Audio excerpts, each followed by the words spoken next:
دوستوں، زیادہ تر سائنسی تجربات چوہوں پر ہی کیوں کیے جاتے ہیں؟ چوہا ایک چھوٹا جانور ہے، انہیں ہینڈل کرنا یا شفٹ کرنا آسان ہے۔ دوسرا یہ کہ چوہے نسبتاً بے ضرر ہے۔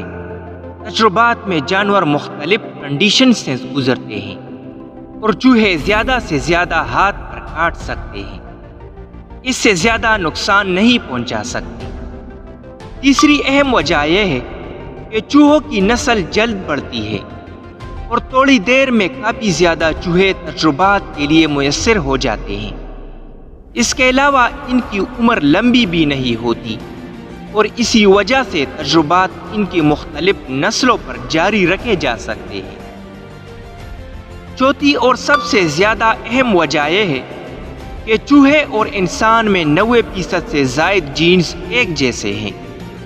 چوہے کے کئی اندرونی نظام بھی انسان سے مماثل ہے اور اسی وجہ سے ادویات کا اثر پہلے چوہوں پر ٹیسٹ کیا جاتا ہے۔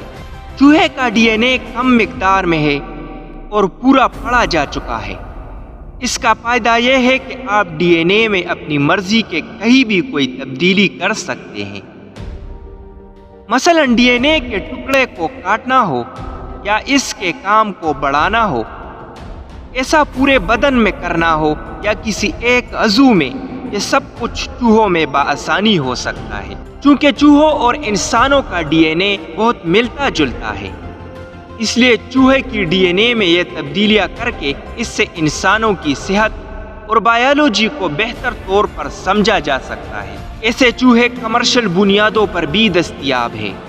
مثلا یہ کمپنی چوہوں میں آپ کی مرضی کی جینیاتی تبدیلیاں کر کے آپ کو فروخت کرتی ہے۔